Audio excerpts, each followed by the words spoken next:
Dawn crept across Charlotte with a hesitant light, filtered through thick spring fog that hugged the ground like a blanket not ready to let go.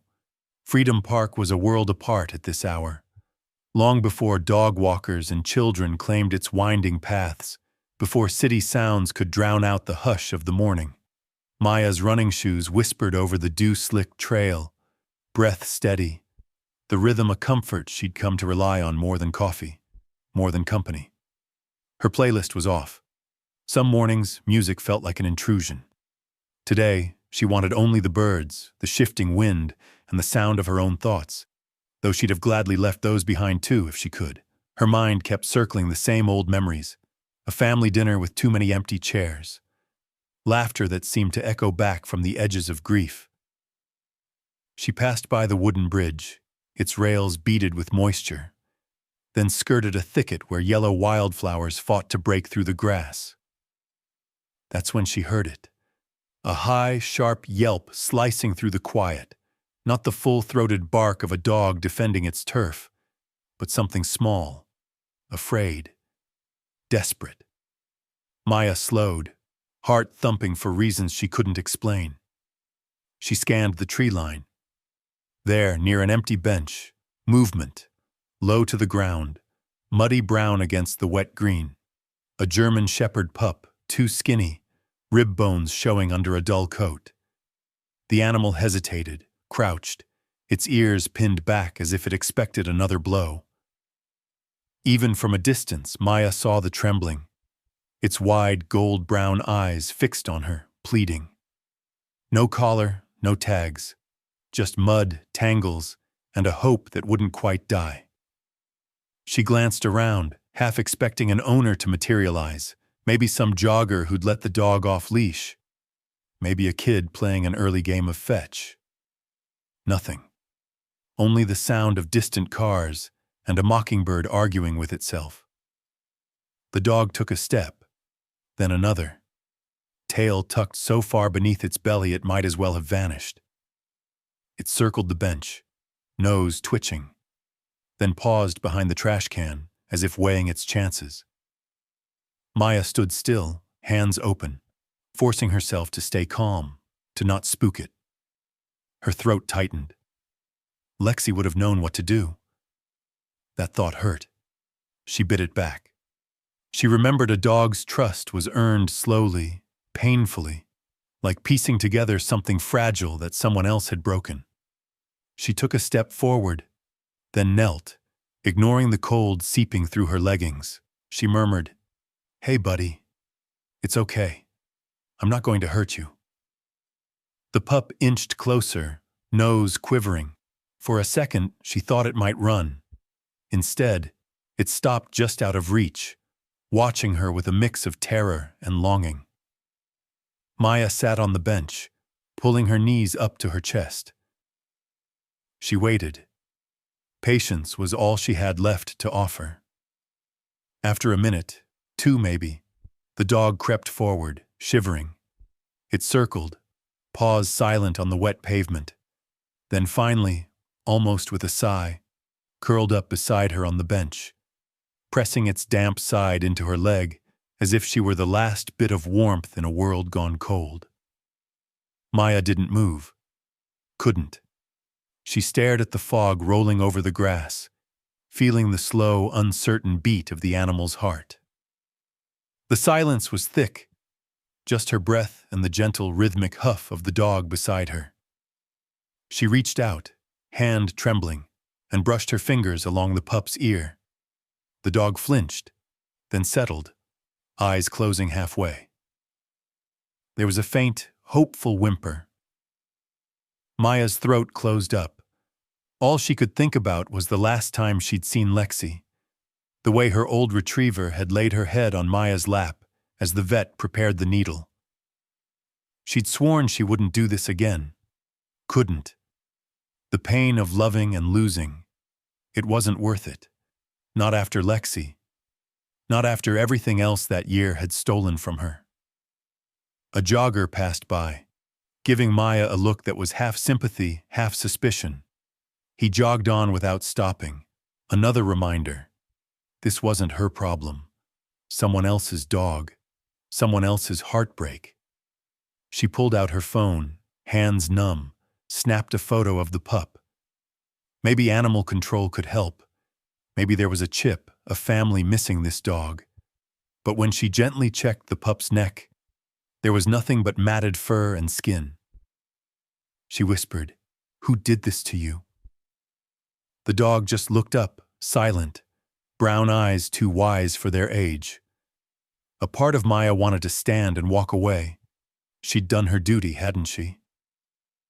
But as she shifted, the dog pressed closer, a low whine trembling in its throat. It wouldn't let her leave. Or maybe she was the one who couldn't go. Minutes passed. The world around them woke up. A couple in matching sweats strolled by with their coffee. An old man raked leaves near the rose bushes. Nobody seemed to notice the silent drama unfolding on the bench, the pact being made without words. Maya finally sighed, rubbing her eyes. "Just for a little while, okay?" She tried to convince herself as much as the dog. "We'll figure it out."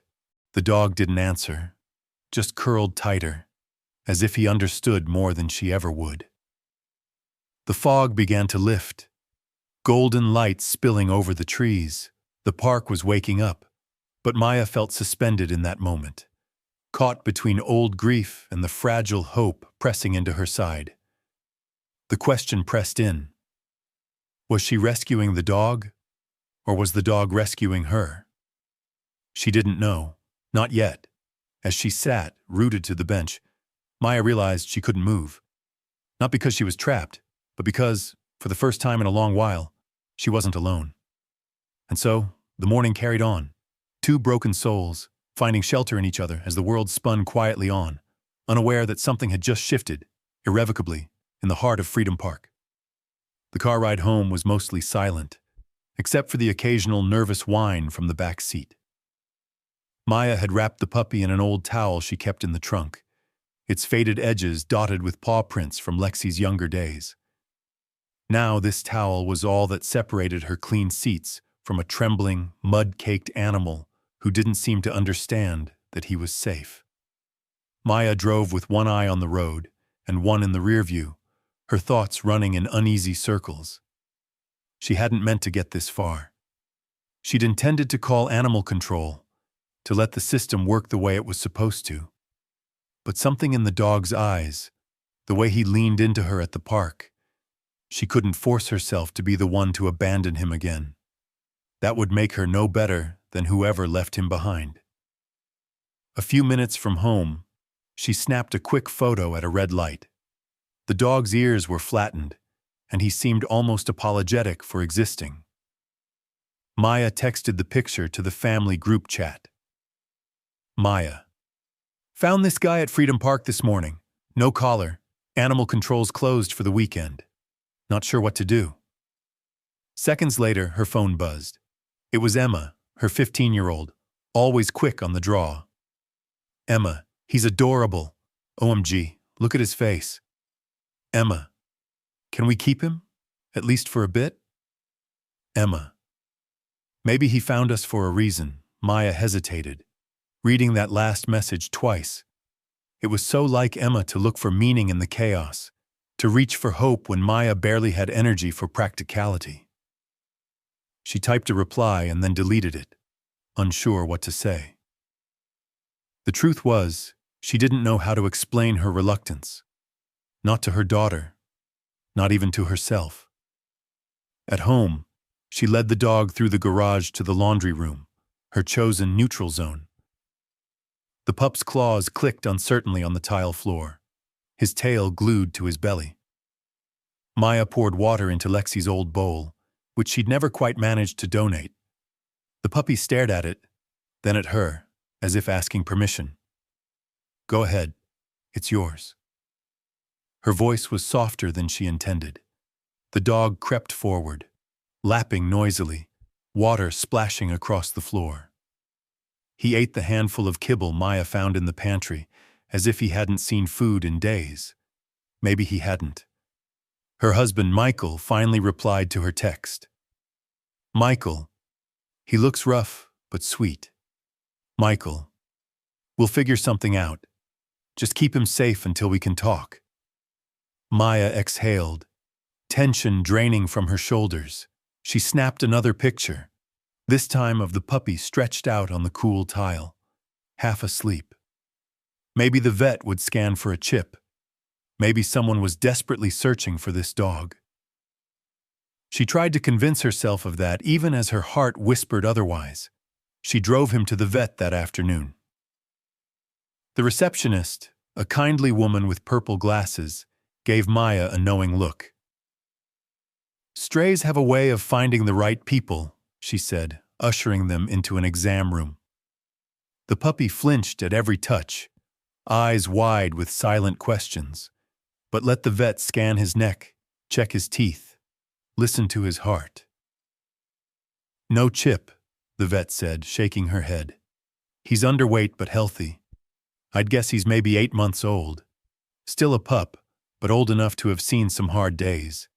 If he's not claimed in the next week, he'll need to be turned over to the shelter." Maya nodded, feeling the weight of that statement settle over her. She thanked the vet, paid the bill, and tried to ignore the gentle way the technician ruffled the dog's ears before they left. Outside, the air was warm, the sun breaking through the clouds. Maya sat on the curb, the dog beside her, unsure what to do next. She called Emma, letting her know they were on their way home. "You should see how cute he is in person," Emma squealed. "Can I show him to my friends on FaceTime?" "Let's not get ahead of ourselves," Maya cautioned. "We're just giving him a safe place for now. We'll see if anyone claims him." But even as she spoke, she knew her resolve was weak. Emma's excitement was contagious. And the puppy, already he felt less like a visitor, more like something familiar and necessary, a presence filling a hollow space she'd tried to ignore. Back home, the routine set in. Maya placed an ad on the neighborhood app, posted a photo on Facebook, called the local shelters. No one responded. By evening, the dog had explored every corner of the laundry room, sniffing shoes and wagging tentatively at the sound of Emma's laughter from upstairs. Maya set up a bed made of old towels, hoping he'd settle. After dinner, Emma came downstairs, pajama-clad and buzzing with questions. "Did he eat? What's his name? Can I let him out?" "He doesn't have a name," Maya said, "and he's not ours. He's just staying here until we find his family." But her voice wavered, the authority gone. Emma just grinned, ignoring her mother's uncertainty. Emma sat on the floor, holding out her hand, palm up. The dog sniffed, then pressed his nose into her fingers, tail flicking once, twice. "You're not scary at all," Emma murmured, scratching behind his ears. "You're just scared. It's okay. So are we." Michael came down next, work-worn and tired, but he crouched beside Emma, ruffling the dog's fur. "He's a good-looking pup. Reminds me a bit of Lexi, huh?" Maya's stomach twisted. Lexi's absence still felt like a fresh wound, the house quieter, somehow less whole. She'd closed the door on that grief, boxed away the toys, vacuumed the dog hair, and promised herself she wouldn't let it in again. But now here it was, soft-eyed and shivering, refusing to let her pretend. "We're not naming him," she insisted. But Emma was already cooing. "It's okay, buddy. You're safe here." The word slipped out so naturally, Maya didn't even catch it at first. The puppy's ears perked up. After everyone went to bed, Maya lingered in the kitchen, watching the moonlight slip across the tile. A faint whimper drifted up from the laundry room. She should have let it go, should have ignored it, hardened her heart like she'd sworn to do. But grief has a way of softening you in all the places you thought you'd walled off. She padded downstairs in her slippers, opening the door just a crack. The puppy looked up, eyes bright and uncertain. He whimpered again, tail thumping once on the floor. Maya hesitated, then sat down beside him, knees drawn up, back against the cold wall. She didn't speak, just sat, breathing in the warm, earthy smell of dog and dust. The puppy rested his head on her ankle, eyes fluttering shut. In the quiet, Maya felt her walls begin to crack. Just a little. Maybe home wasn't a place you built and guarded, she thought, but something you allowed yourself to become, piece by hesitant piece. For now they were both in between, hurt, uncertain, but together, and maybe that was enough. Morning light crept gently through the kitchen window, spilling across the tiled floor where the pup lay curled in a tight ball. Maya stood in the doorway, her hand wrapped around a steaming mug, watching him breathe. For the first time since he'd arrived, he looked at peace. No more shivering, no frantic searching of corners. Just the slow, steady rise and fall of his chest, the kind of deep sleep that comes only when you finally feel safe, even if you don't know why. Emma bounced down the stairs, hair wild, phone already in hand. She stopped short when she saw the dog sprawled across the laundry room threshold. "He looks so much better this morning," she whispered, as if afraid to wake him. "He actually slept," Maya said quietly. "Didn't whimper much after midnight."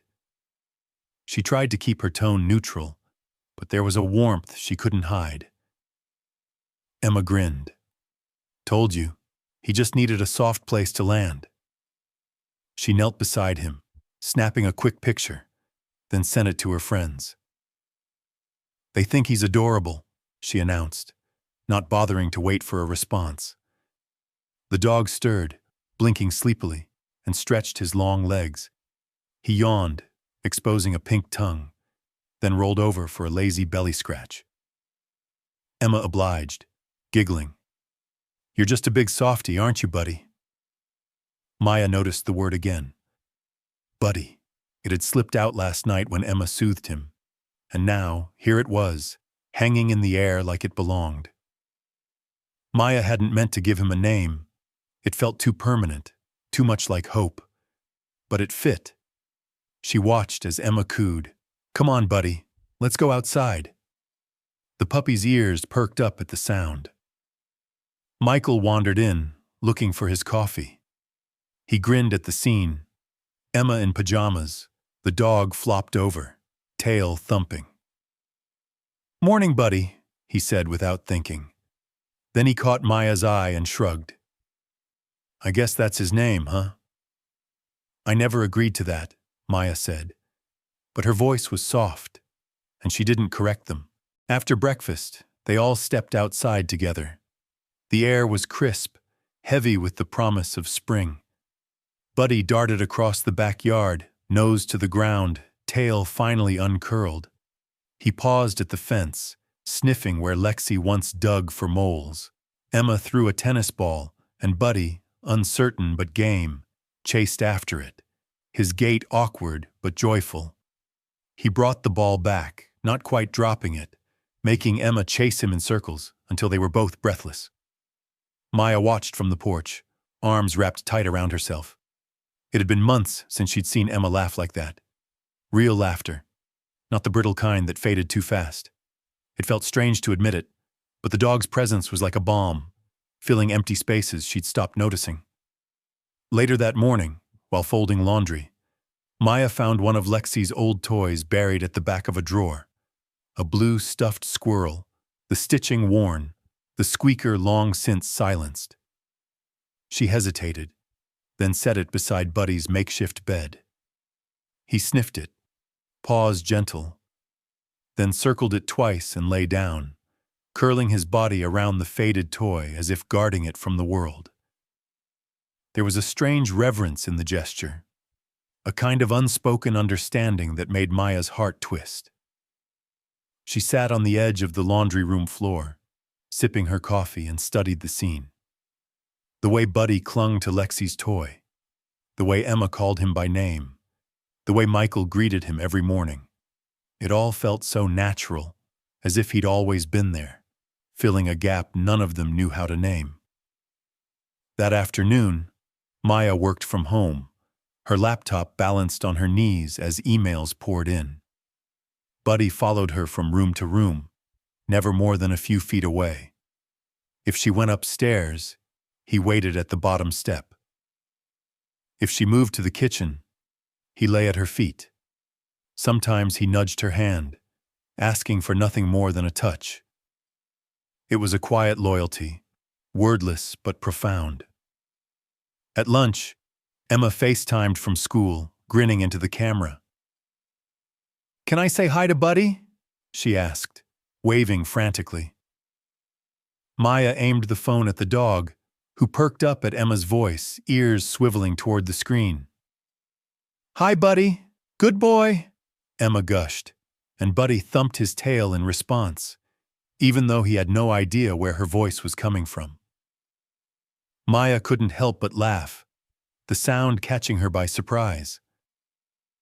The days settled into a gentle rhythm. Each morning, Buddy waited by Emma's bedroom door, tail wagging, ready for her to wake. At night, he followed Maya through her bedtime routine, flopping down by her bedside as if to stand guard. Even Michael, who'd been the most resistant, found himself sneaking Buddy treats under the table, talking to him in the low, affectionate voice he once reserved for Lexi. One evening, Maya found herself talking to Buddy as she washed dishes. "You know, I wasn't planning on this," she admitted, her words soft, barely above a whisper. "I thought I'd closed that part of my heart for good." Buddy sat beside her, head tilted, eyes full of understanding. It was ridiculous, she knew, to pour her feelings out to a dog, but it felt safe, easier than speaking them to anyone else. She glanced at the old photo of Lexi on the fridge, the golden retriever's grin frozen in time. For the first time since Lexi passed, the memory didn't sting. It warmed her, like sunlight on a cold day. That night, as Maya climbed into bed, she noticed Buddy curled around Lexi's toy, paws twitching in sleep. She knelt beside him, stroking his head. "Good night, Buddy," she whispered. The name slipped out easily, as if it had always belonged to him. Lying awake, Maya reflected on how quickly things had changed. She'd spent so long guarding herself against new attachments, convinced that opening her heart again would only invite more pain. But Buddy's gentle persistence, his quiet need for connection, was teaching her something she'd forgotten. Healing doesn't come from forgetting, but from allowing yourself to love again, even if it hurts. She thought of Emma's words. Maybe he found us for a reason. Maybe they were all a little lost, each of them carrying their own quiet grief, their own longing for something to hold on to. Maybe Buddy was as much their rescuer as they were his. Before she drifted off, Maya made a silent promise.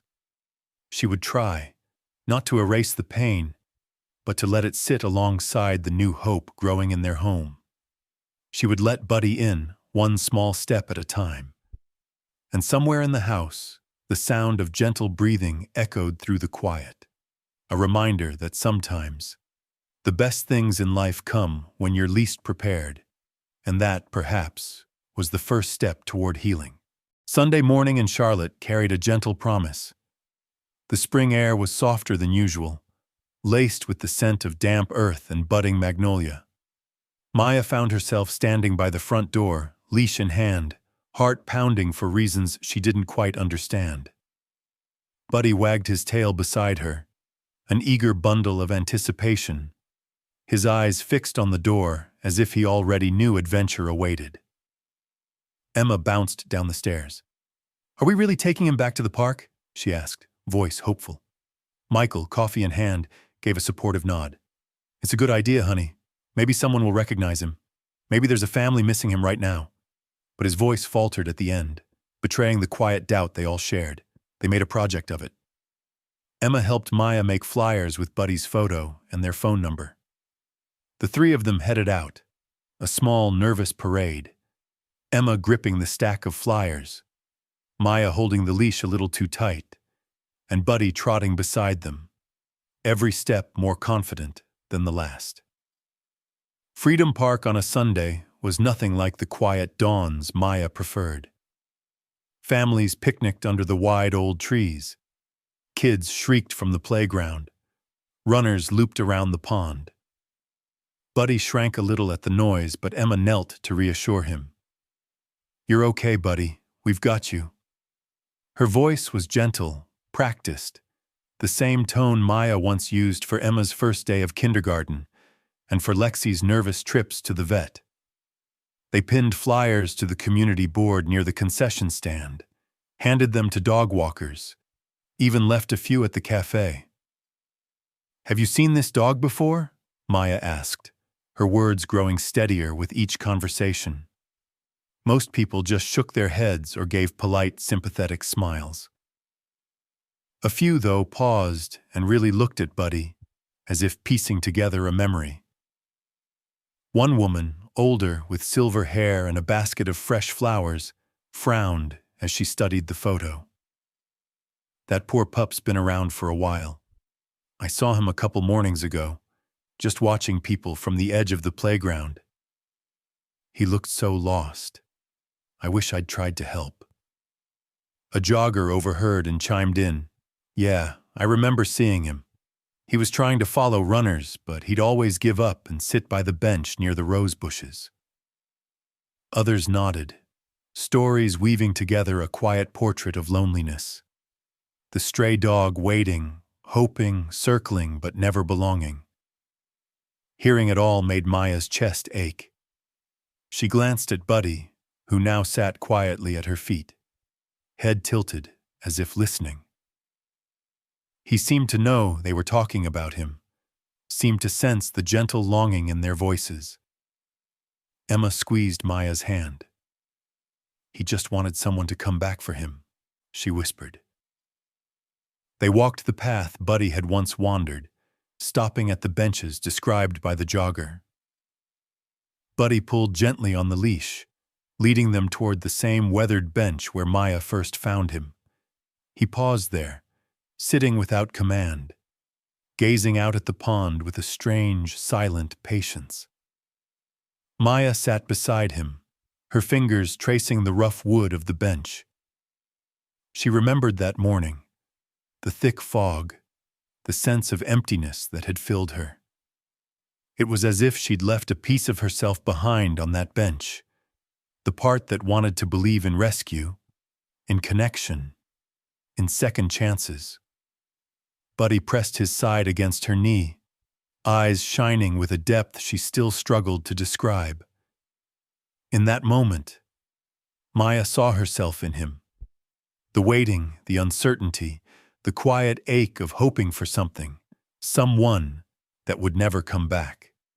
Emma broke the spell by flopping onto the grass, scattering dandelions. "Let's play fetch," she announced, grabbing a stick. Buddy leapt up, tail wagging.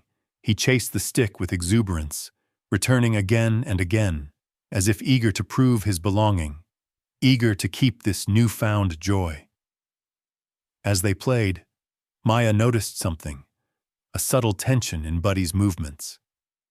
Each time he retrieved the stick, he'd glance at the spot beneath the bench, nose twitching, as if looking for something left behind. The gesture was so familiar, it sent a chill up Maya's spine. Lexi used to do the same, searching for a favorite ball, the one lost during their last visit to the park. Maya shook off the memory, but it lingered, bittersweet and sharp. After an hour, they made their way around the park, asking anyone who'd listen about the dog. A father with 2 toddlers remembered seeing Buddy curled under the slide during a rainstorm, shivering but refusing to leave. "He's been out here for days, maybe more," he said softly. "It's good you took him in. Not everyone would."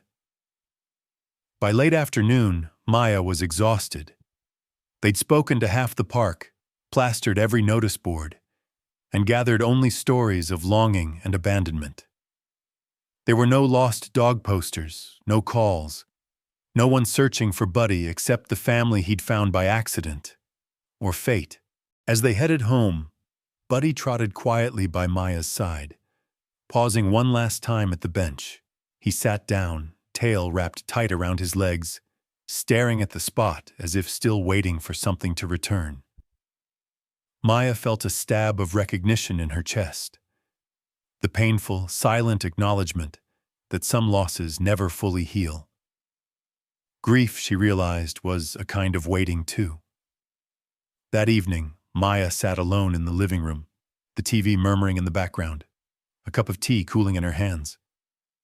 She stared out the window at the lengthening shadows, feeling the familiar weight settle over her. For so long, she'd tried to outrun her grief, to fill the silence with busyness, to ignore the ache that Lexi's absence left behind. But Buddy had changed something. His presence was like a mirror, reflecting her own sadness, but also her hope. Emma padded into the room, barefoot and sleepy-eyed. She curled up next to Maya, resting her head on her mother's shoulder. "He's not waiting for his old family anymore, you know," Emma said quietly.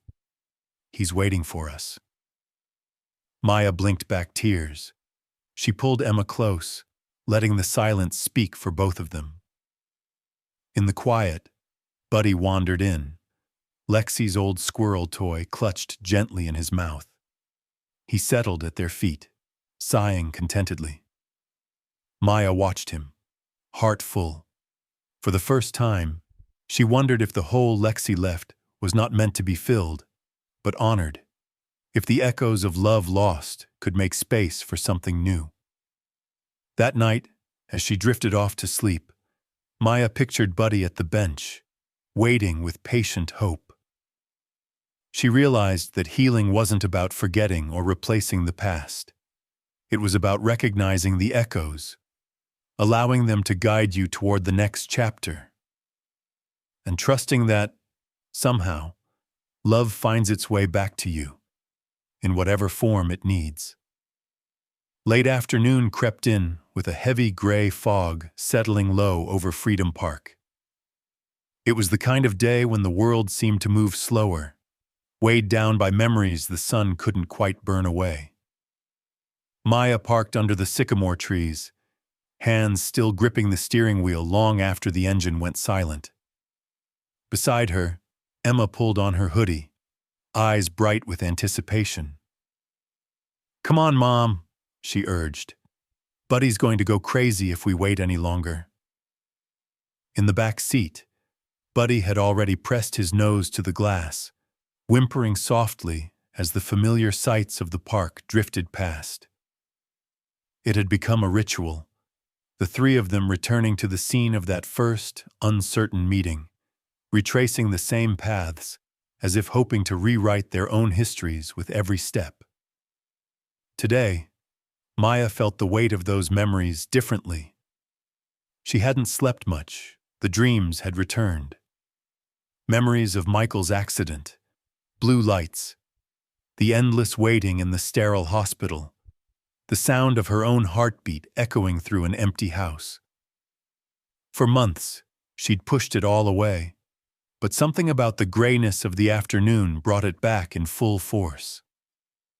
They walked through the park, Buddy tugging gently at the leash. Emma skipped ahead, her laughter piercing the quiet like a bird call, her hair wild in the chilly wind. Maya watched her daughter's easy joy and felt both gratitude and a strange, distant envy. Emma, so open, so quick to forgive the world its cruelties. Maya, by contrast, still carried every loss like a stone in her chest. Emma stopped near the old wooden fence that bordered the clearing. "Can I let Buddy off just for a second, please?" She looked so hopeful that Maya couldn't say no. "Just stay close," she warned, unclipping the leash. Buddy darted forward, not toward the playground or the rose bushes, but straight for the tangled undergrowth near the collapsed section of fence. He moved with purpose, nose to the ground, ignoring Emma's call. Maya's pulse quickened as she jogged after him, calling his name with a sharpness that surprised her. He didn't run far.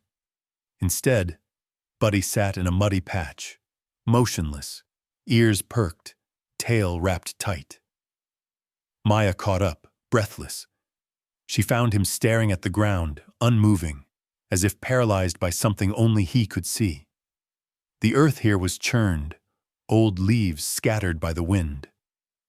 For a moment, Maya's vision blurred, and she saw Buddy as she'd first found him, small, shivering, eyes wide with fear and longing. It was too much. The sight snapped something inside her, a flashback so sudden she felt herself falling through time. She was back in the hospital. The antiseptic sting, the doctor's careful words, the finality of goodbye. She remembered coming home to silence, the house echoing with absence. She remembered Lexi, her fur still soft, curling against her on the floor when she had nothing left to give. And she remembered that first morning in the park, when she found Buddy huddled and voiceless, waiting for a rescue that didn't come. Now here they were, in the same muddy patch. Maya's knees buckled. She collapsed on the ground, arms wrapped around herself, sobs racking her body.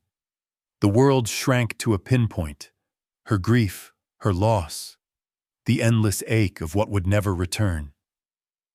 Emma called out in alarm, but Maya couldn't answer.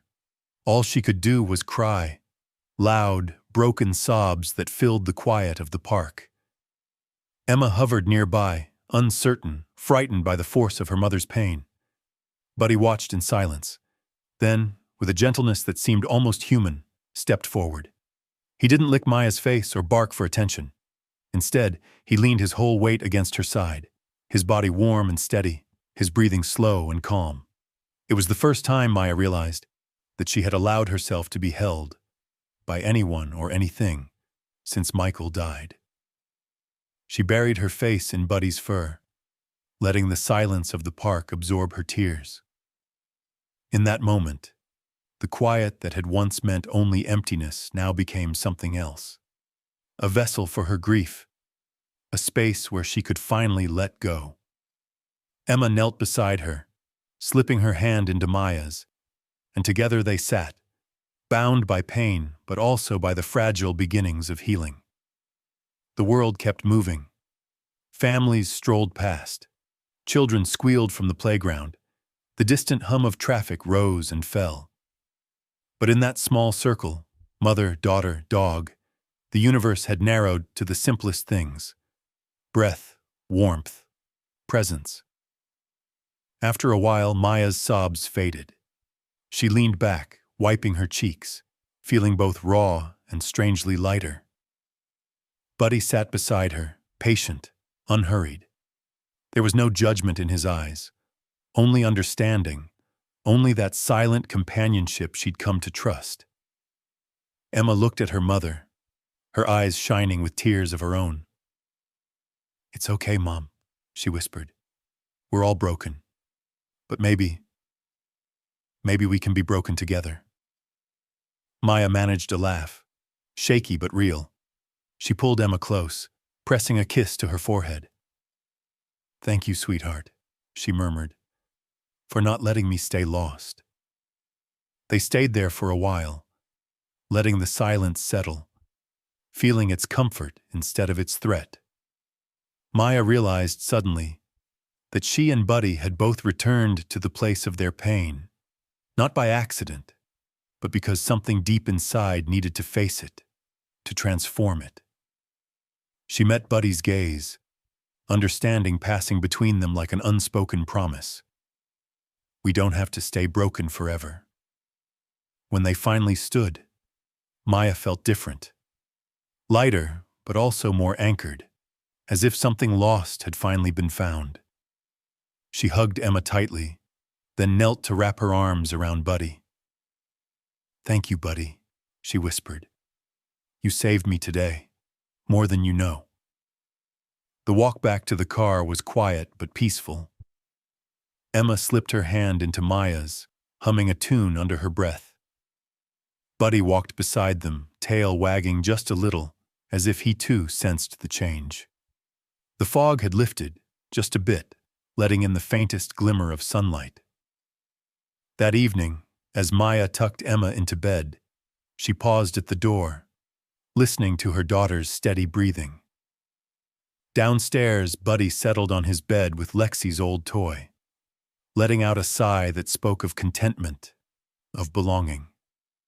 Maya sat at the kitchen table, journal open for the first time in months, pen moving across the page as if guided by something outside herself. She wrote of loss and love, of grief and hope, of the way silence can shatter and heal all at once. She wrote about Buddy, the quiet hero, the rescuer and the rescued, the reason she could finally begin to believe in new beginnings. And as the night wrapped around their home, Maya realized that healing wasn't a destination. It was a journey, a process of returning to your own wounds, not to be consumed by them, but to reclaim them. Buddy had shown her the way. Together, they had found a new meaning in the shattering silence, the promise that, no matter how broken you feel, you never have to face it alone. Sunlight streamed through the kitchen window, casting gentle golden squares on the tile floor where Buddy slept curled beside Emma's backpack. The events at the park had left Maya emotionally wrung out, but as the week drifted forward, she found herself watching Buddy and Emma with new eyes. There was a peace about the dog now, something in his posture that seemed steadier. He had started to move through the house as if he belonged, his tail loose and relaxed, his eyes bright when Maya or Emma entered the room. Saturday arrived warm and clear. Maya, sipping her coffee, glanced at Buddy sprawled on his back, paws twitching in a happy dream. Emma knelt beside him, gently rubbing his belly, and Maya smiled. Michael wandered in, stretching, a rare Saturday off work painting his face with contentment. He stooped to scratch behind Buddy's ears. "He's looking more like one of us every day, huh?" he said, a note of pride sneaking into his voice. Emma perked up. "Can we get him a real collar, Mom?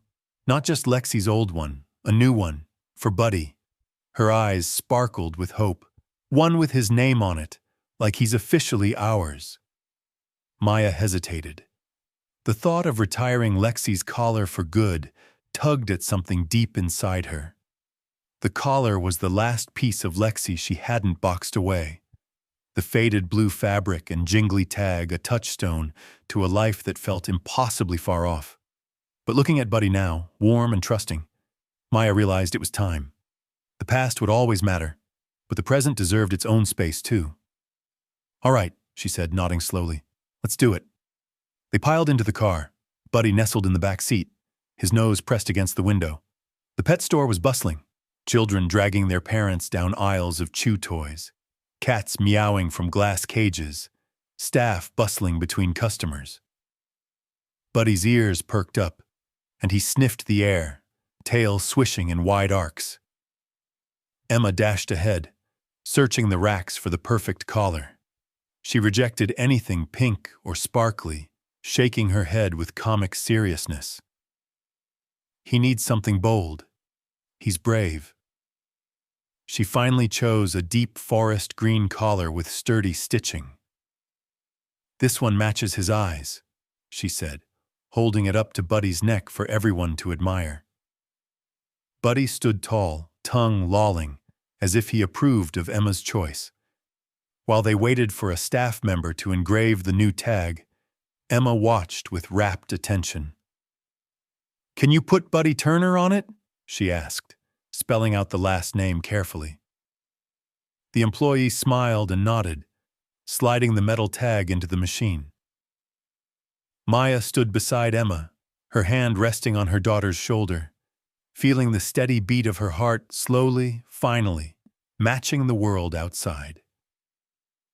They explored the store, Emma picking out a new leash, Michael choosing a bright rubber ball, Maya pausing to select a soft dog bed, plush and sturdy, a clear upgrade from the pile of old towels Buddy had been using. They bought a new bag of food, a brush, and a bone that Emma declared indestructible, though Maya had her doubts. When the tag was ready, Emma cradled it in her palm like a treasure. She knelt and buckled the collar around Buddy's neck, her hands gentle, her eyes bright with pride. Buddy sat patiently, as if understanding the ceremony, and when Emma clipped the tag to the collar, she announced, "There, he's officially one of us now." Michael clapped, grinning, and Maya found herself blinking back unexpected tears. The cashier complimented Buddy's calmness as they paid, and Emma beamed. "He's the best dog ever, the best." Buddy nuzzled her hand, soaking up the love. When they got home, Maya went upstairs to her closet. She reached for the small wooden box she'd kept on the top shelf, a memory box, packed with old dog toys, faded photos, Lexi's first collar, and her last. Maya sat on the edge of the bed, turning the blue collar over in her hands. The fabric was worn and soft, the tag scratched but legible. She thought of all the adventures it had seen, all the walks, all the storms weathered together. She pressed it to her heart for a moment, closing her eyes. Then, with a gentle finality, she tucked Lexi's collar into the memory box and set it back on the shelf. It didn't feel like a betrayal anymore. It felt like letting go, making space for something new, not erasing what had been, but building on top of it. Downstairs, Emma was tossing the new ball across the yard, Buddy chasing and returning it with a joy that was infectious. Michael lounged on the porch steps, coffee in hand, watching the scene unfold. For the first time in what felt like ages, Maya felt herself relax. She sat beside Michael, shoulder to shoulder, and let herself laugh as Buddy pranced around, the tag on his new collar glinting in the sunlight. Later, as dusk settled over the neighborhood and dinner dishes dried on the rack, Maya sat on the living room floor with Buddy's head in her lap. The family sprawled around her, Emma stretched out reading, Michael dozing in his chair. Buddy let out a deep, contented sigh and closed his eyes. Maya stroked his fur, feeling the steady rhythm of his breath, the peaceful trust in his stillness. Emma looked up from her book. "He's really ours, isn't he, Mom?" she whispered, as if afraid the spell might break.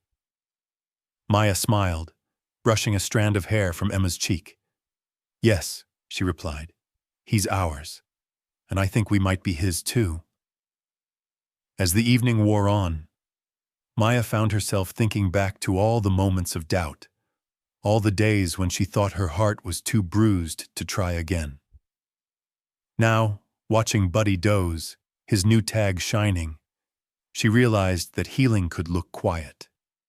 It didn't always announce itself with fanfare. Sometimes it came in the slow, gentle trust of a dog, or the laughter of a child, or the shared silence of a family finally learning to breathe again. Before bed, Maya paused by the memory box in her closet, her fingers resting on the lid. "Thank you, Lexi," she whispered into the darkness, "for teaching me how to love this way."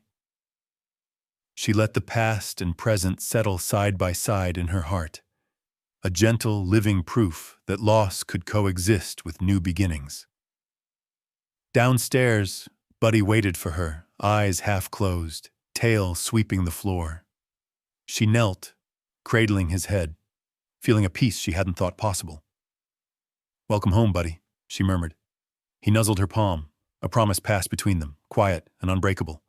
And for the first time in a long time, Maya felt truly at home. The Turner family settled into a new kind of normal. Buddy had become more than just a pet. He was an anchor, a silent witness to their little joys and everyday chaos. He greeted Emma at the door every afternoon, escorted Maya from room to room as she worked or cooked, and flopped in Michael's lap during evening TV, somehow convincing the big man to share popcorn crumb by crumb. The rhythms of life pulsed with new energy, hope shining through cracks that loss once widened. But the weather in Charlotte was turning. Spring's bright promise surrendered to slate-gray clouds and heavy rain, the kind that makes the air thick and the city feel close and restless. Buddy pressed his nose to the window and whined as droplets pattered on the glass, eager to chase away the gloom with a run in the open air. Saturday morning arrived with the rumble of distant thunder. Maya nearly called off Emma's soccer practice. She worried about the fields turning to mud, the roads slick and dangerous. But Emma begged, "Please, Mom, it's the last practice before playoffs. Coach says we can't miss." Maya relented, packing towels, snacks, and rain jackets for everyone, including Buddy, who now wore his green collar like a badge of honor. They drove to the field, windshield wipers struggling to keep up with the rain. The field was a soggy mess, but the kids didn't care. Emma splashed through puddles with her teammates, mud streaking her socks, her laughter louder than the rolling thunder overhead. Maya set up under the lone park shelter, Buddy at her side, huddling from the wind. For an hour, the game was everything. Emma scored twice, skidding through a patch of grass as she kicked the winning goal. Buddy barked encouragement from the sidelines, tail wagging, occasionally trying to chase stray balls until Maya reined him in with a gentle hand on his collar. She watched her daughter play with a fierce joy that made Maya's heart swell, a glimpse of childhood's invincibility that she never wanted to lose. The game ended in a blur of applause and muddy high-fives. The coach called the kids together for snacks under the shelter. Parents packed up, umbrellas turning the field into a forest of color. Maya turned away for only a second, pulling out her phone to snap a team photo, when a squeal rang out, Emma's voice sharp and panicked. "My ball!" Emma shouted as her soccer ball rolled free, caught by the wind and tumbling across the sidewalk into the street. Emma bolted after it, oblivious to everything but the runaway ball. Buddy saw her go. In a split second, he lunged, yanking the leash out of Maya's hand. Maya spun around in horror. "Emma, stop!" she cried. But her voice was drowned by the sudden screech of brakes as a car rounded the corner, tires skidding in the rain. The world seemed to slow down. Emma reached for her ball just as Buddy barreled into her, knocking her sideways. The car swerved, missing them by inches. The impact never came. Instead, there was the heavy, sickening sound of Buddy yelping, a high, pained cry that cut through the storm and froze Maya's heart in her chest. Chaos erupted. Parents rushed over, Maya sprinting faster than she'd moved in years, her shoes slipping on the wet grass. She dropped to her knees beside Emma, who was sprawled on the curb, eyes wide with shock but unhurt. "Emma, are you okay? Are you hurt?" Maya's hands shook as she checked her daughter's arms and legs, voice trembling between fear and relief. Emma nodded, dazed. "I'm fine. But Buddy," her voice broke as she spotted him, limping and trembling nearby, one back leg held awkwardly off the ground. His ears were back, eyes wide with pain, but his gaze never left Emma. The driver, pale and shaken, jumped out, apologizing over and over. "I didn't see her, the rain. He saved her." Maya could barely hear the words, her whole being focused on Buddy. Blood thundered in her ears as she scooped him into her arms. Emma at her side, both crying now. The world shrank to the weight of Buddy's body pressed against her, his breath fast and shallow. Someone handed Maya a towel.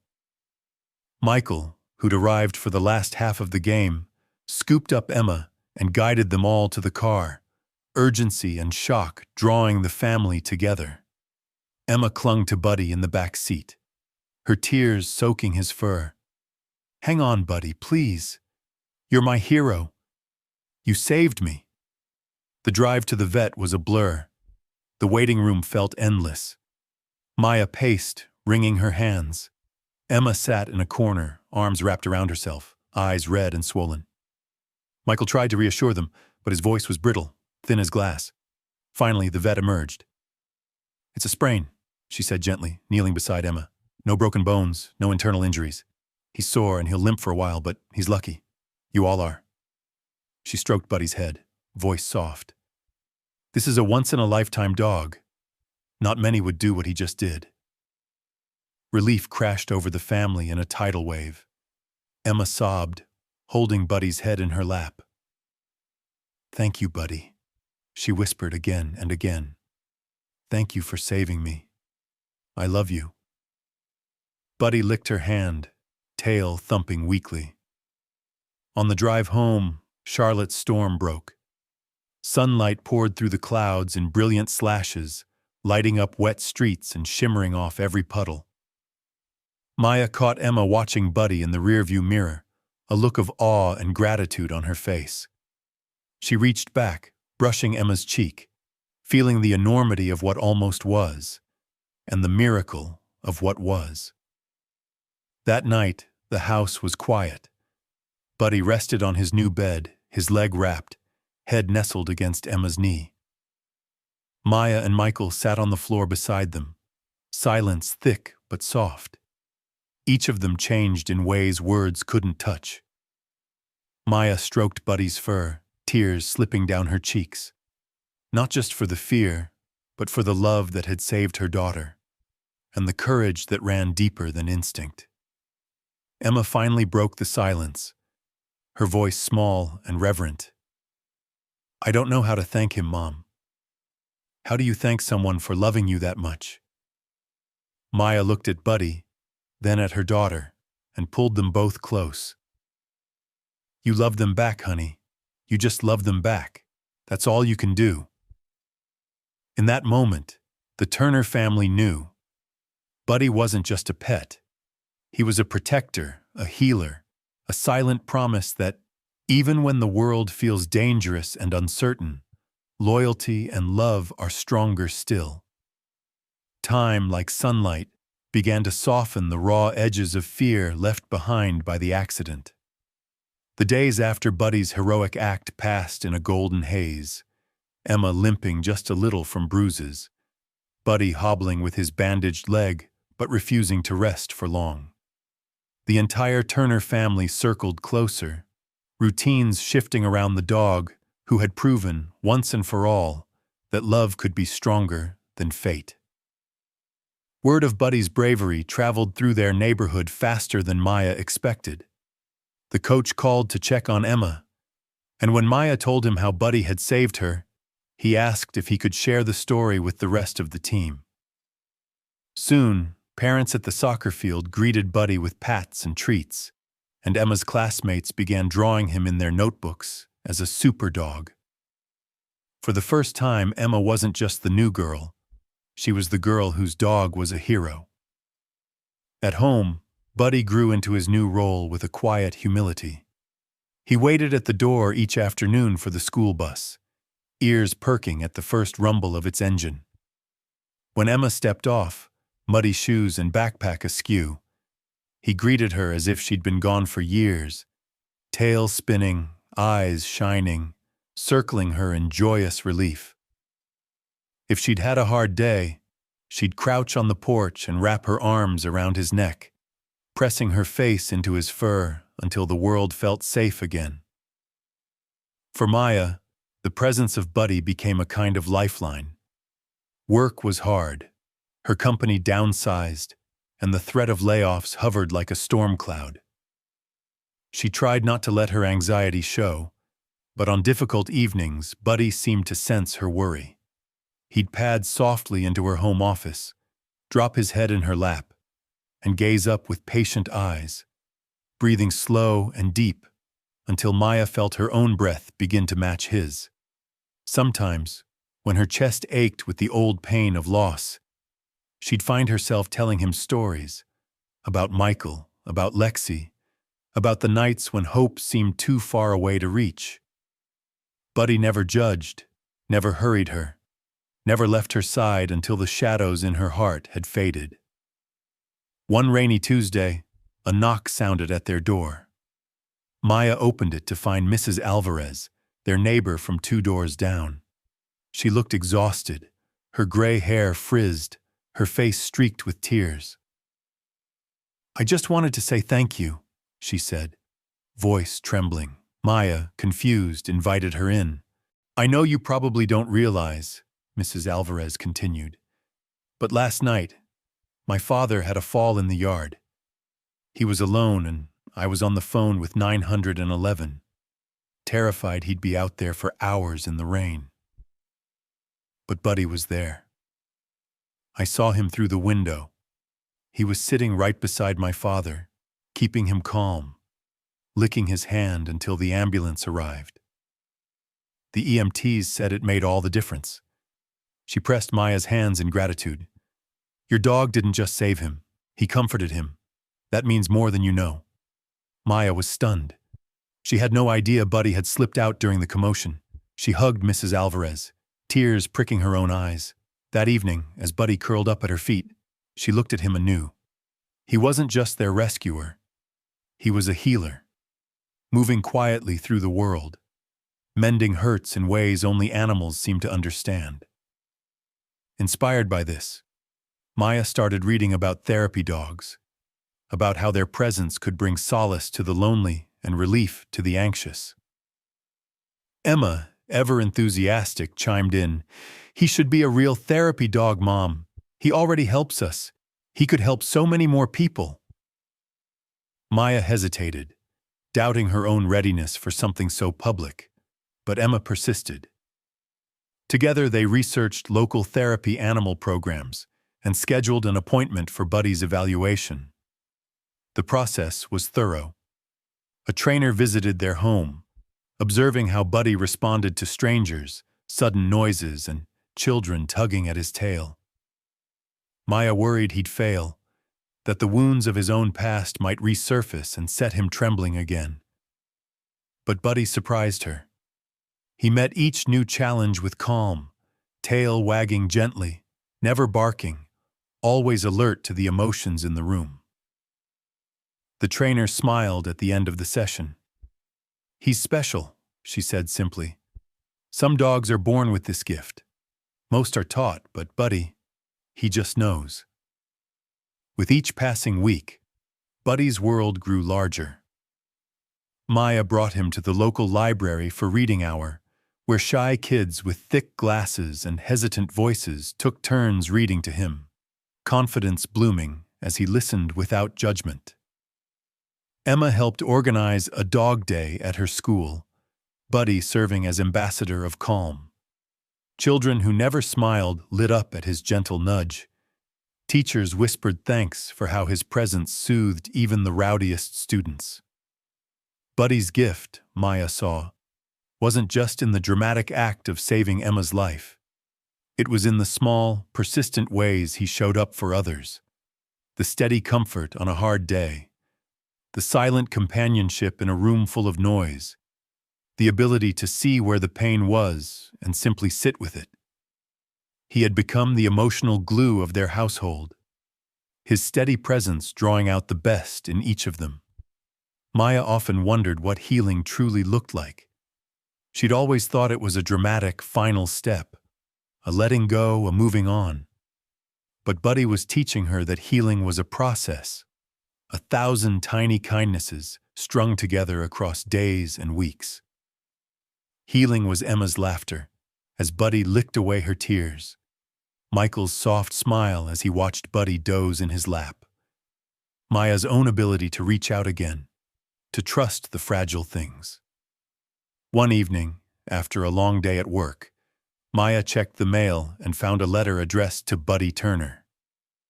Inside, a child's uneven handwriting read, "Dear Buddy, thank you for sitting with my grandpa when he was scared. I wish you were my dog too. Love, Arjun. Attached was a crayon drawing of Buddy, a superhero cape flapping behind him. Maya showed the letter to Emma, who gasped in delight. They taped it on the fridge, beside Buddy's adoption certificate and a growing collage of photos and notes. Their house, once so quiet, now vibrated with warmth. Evidence that one dog's love could ripple outward, touching far more lives than Maya could ever have predicted. As spring tipped into summer, Maya sat on the porch with Buddy resting at her feet, Emma and Michael chatting quietly inside. The sun slipped low, painting the sky in shades of gold and pink. Maya stroked Buddy's head, gratitude blooming in her chest. "You didn't just get rescued, did you?" she murmured.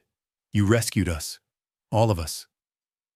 Buddy blinked up at her, wise and patient, as if to say, "That's what love is meant to do." And with that, the Turner family carried on, healed and healing, together, stronger and braver with every new day. 6 months slipped by, as quietly and steadily as dusk falls over a well-loved garden. It was a different season in Charlotte now, air rich with the scent of new grass, the dogwoods in full, dazzling bloom, their white petals catching sunlight like hopeful confetti. What started as a small story, a broken dog, a grieving family, a moment of rescue, had grown into something no one could have predicted.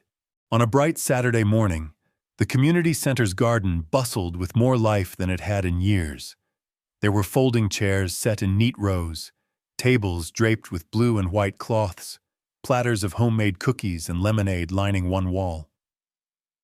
Children darted between the flower beds, their laughter rising like birdsong. Maya stood at the edge of it all, hands trembling only a little as she glanced at the program in her hand. She never thought she'd be here, standing in front of neighbors and strangers alike, giving a speech about a dog who changed everything. Yet here she was, heartful and proud. Today, the new therapy garden was being officially dedicated as Buddy's Haven, the result of months of work, donations, and volunteer hours, all sparked by a single story that had quietly rippled outward. Under a blooming dogwood, a bronze plaque caught the morning light. Its inscription, chosen by Maya and Emma, read, "To those who suffer in silence, may you be seen, heard, and loved."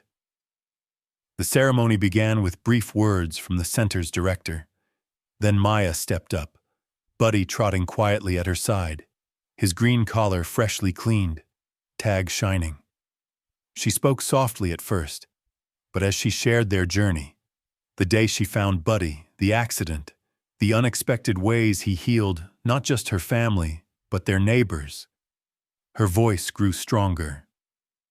She described how, after Buddy's story was featured in the local newspaper, people came forward with their own stories, of lost pets found, of kindnesses exchanged between strangers, of wounds mended by simple acts of connection. Maya paused to wipe a tear, then smiled as Emma came forward, holding a piece of paper. "I wrote something for Buddy," she said, cheeks pink. "It's a letter. I want everyone to know what he means to me." Emma's voice trembled, but held as she read aloud. "Dear Buddy, before you came, I was scared to try new things. I didn't know if I'd ever feel brave again after Dad died. But you listened to me without judging, and you always made me laugh, even on bad days. When you saved me in the rain, I knew you were my secret superhero. You didn't just protect me from danger. You showed me how to be strong and kind. Thank you for making me brave again." As she finished, Maya saw tears in the eyes of several parents, and even the gruffest city councilman dabbed his nose. Buddy sat calmly through the applause, tail thumping softly, eyes never leaving Maya's. There was a stillness to him, a dignity, as if he sensed the importance of the day. After the ceremony, families gathered around the new garden beds, their hands brushing over the fresh plants and smooth stones. The air was filled with conversation and laughter. Maya watched children sit in the grass beside Buddy, some reading aloud, others simply lying close to him in comfortable silence. Emma helped a shy boy tie a blue ribbon around a sapling, explaining, "It's for hope. That's what Buddy brought us." Later, a group of parents approached Maya with stories of their own. One mother explained how, after reading Buddy's story in the paper, she finally found the courage to adopt a dog for her son, who struggled with anxiety. "It's changed everything for him. He sleeps through the night now, and he has a best friend." An elderly couple described how volunteering with the therapy program brought them closer together after years of drifting apart. We see ourselves in these animals, brave enough to love again, even after loss. The garden was soon filled with more than just the Turner family's story. There were tales of trauma faced and overcome, of children learning to trust, of adults relearning the power of gentle touch and patience. Buddy became the silent center of it all, calm and present, his steady gaze reassuring even the most anxious visitor. As the day unfolded, Maya noticed a familiar figure approach, the woman who first found Buddy in the park all those months ago. She smiled, introducing herself as Miss Bailey, a retired teacher who volunteered at the center. "I just wanted to thank you," she said, voice soft. "Buddy reminded me to keep showing up, even on days when I'd rather stay home. He's proof that small acts of kindness matter." The sun shifted, dappling the ground in patches of warmth. Maya looked around at the families, the laughter, the new friendships. She realized the story she and Buddy shared was no longer just their own. It had become part of the fabric of the community, woven through acts of courage, vulnerability, and quiet perseverance. A hush fell as Maya called Buddy over and clipped his leash for a walk through the garden. Together, they paused beneath the dogwood, the plaque gleaming. Maya ran her fingers over the words and felt the weight of everything that had brought them here: loss, fear, hope, healing. She knelt, whispering, "We made it, Buddy. Look what you started." Buddy licked her cheek, pressing close, his body warm and strong. Maya stood, breathing in the scent of earth and flowers, the laughter and stories all around her. That evening, after the crowd had gone and dusk softened the world, Maya, Emma, and Michael sat with Buddy on the porch steps, watching fireflies flicker in the garden. Emma leaned against her mom, voice sleepy but content. "Do you think other people will keep telling Buddy's story?" she asked. Maya smiled. "I think they already are. It's not just about one dog, or even our family. It's about how love, especially love that comes from pain, can change everything. When you stop running from grief, you can use it to help others. That's what makes life beautiful." Buddy, as if in agreement, rested his head on Emma's knee. Maya watched the gentle rise and fall of his breath, the strength in his stillness, and knew the truth. Wounds didn't disqualify anyone from connection. In fact, they could be the very thing that opened new doors, new bonds, new stories. As darkness fell, Maya whispered a silent prayer of thanks for the broken places, for the quiet moments of courage, for the dog who had shown her that healing, shared, could ripple out into the world and become something so much greater than she ever imagined. Late autumn arrived quietly in Charlotte, painting the city with amber and rust. Leaves drifted in gentle spirals across the forest trail behind the Turner house, settling softly at the feet of those who walked the path. It was the sort of day that made time feel both still and precious, a reminder that everything, even the most beautiful seasons, eventually turned. Maya zipped her jacket and slipped on her boots. Emma at her side already wrapped in a scarf that trailed behind her like a banner. Buddy waited at the door, muzzle peppered with gray now, his steps a bit slower than they had been just months before. Yet there was still an eagerness in his eyes, a familiar spark that always appeared whenever his leash was lifted from its hook. "Ready, old friend?" Maya asked, clipping the leash to Buddy's green collar. Emma grinned, kneeling to hug him before they stepped into the crisp morning. "Let's go find some adventure," she whispered, and Buddy responded with a soft huff, pressing his head into her shoulder. The woods behind their home had become their sanctuary, a place where grief and joy could exist together without apology. They walked in comfortable silence, Emma occasionally kicking up a shower of leaves, Maya pausing now and then to take it all in. The dappled sunlight, the hush broken only by distant birds, the way Buddy moved a little slower but still with quiet determination. As they reached a familiar bend in the trail, Buddy stopped beside a small stream, his breaths coming in gentle pants. He settled down carefully, legs folding beneath him, and watched the water slip past. Emma plopped down next to him, letting her fingers trail in the chilly water. Maya joined them, kneeling in the leaves, one hand on Buddy's back. For a moment, no one spoke. Maya gazed at the dog who had changed so much for them all, marveling at how this creature, once abandoned and afraid, had given them a new way to live.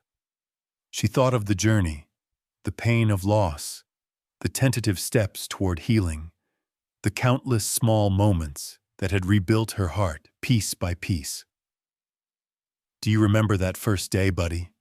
Maya murmured, voice catching a little. "You were so scared. I was too.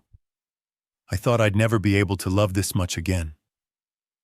She reached to scratch behind his ears, feeling the warmth of his fur, the steady thump of his tail.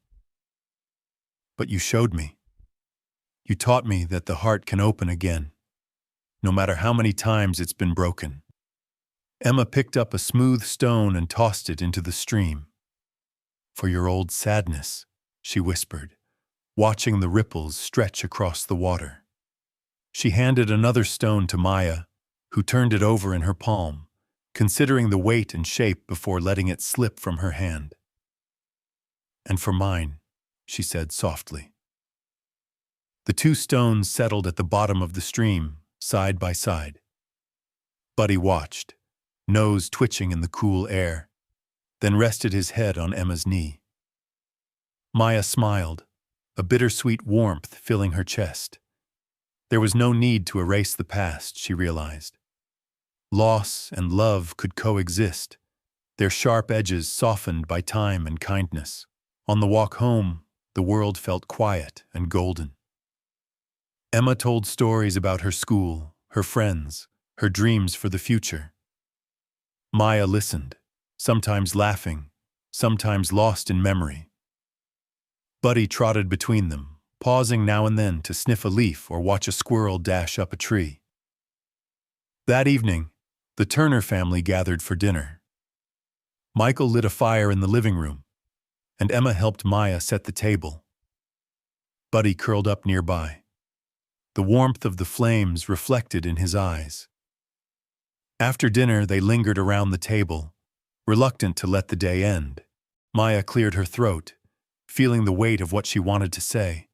"I've been thinking," she began, "about everything Buddy's taught us, about how he came into our lives when we were at our lowest, and how he helped us heal, not by fixing our pain, but by sharing it, by being with us. That's what love really is." Michael nodded, pulling Emma close. "He taught us to show up for each other, even when it's hard." Emma leaned against her mother, tears shining in her eyes but a smile on her lips. "He made me brave again, Mom. He made all of us braver." Buddy raised his head, as if he understood, and wagged his tail. As the fire crackled, Maya told them about the night before Buddy came, how she'd nearly given up hope, how she'd doubted she could keep moving forward. I thought I was saving him, she said, voice low. But the truth is, he saved me. He gave me a reason to breathe, to keep loving, to keep showing up for you and for myself. There was a long, peaceful silence as the family reflected. Maya looked at Buddy, thinking of all the people he'd helped. Children, neighbors, strangers in need of comfort. She realized that healing wasn't just something you did for yourself. It was something you gave back, a light you carried for others still lost in the dark. Emma rose and went to the memory box in the hallway, returning with Lexi's old collar and Buddy's first green one. She placed them on the mantel above the fireplace, a quiet tribute to love lost and love found. As bedtime approached, Emma knelt by Buddy, wrapping her arms around his neck. Thank you for everything, Buddy, for being my hero. Michael ruffled Buddy's ears. Maya knelt beside them, the three pressing close in a family embrace. Before sleep, Maya wrote in her journal, the habit returned, no longer an act of pain, but of gratitude. She wrote, pain doesn't mean you're unworthy. It means you're capable of great depth, of love that stretches beyond loss. Healing is never a one-way street. Buddy didn't just need us. We needed him. And in the end, we rescued each other. As Maya closed her journal, she glanced out the window at the moonlit yard. The leaves shimmered in the wind, and she felt the certainty that Buddy's lessons would live on, echoing through every life he'd touched, every story Emma would someday tell, every kindness the Turner family shared with others. The next morning, Maya woke early, sunlight brightening the quiet house. Buddy greeted her with a slow wag, old but content. She sat with him on the porch as the world came awake, grateful for every moment, every memory, every lesson learned. If you're hurting, she whispered to the dawn, don't rush to silence it. And if you see someone, human or animal, hurting quietly, show up. Offer love, not rescue. That's how wounded hearts become warriors. As Buddy leaned into her, Maya smiled, ready to face whatever new season lay ahead, knowing they had become, together, not just survivors, but healers in a world that always needs more hope.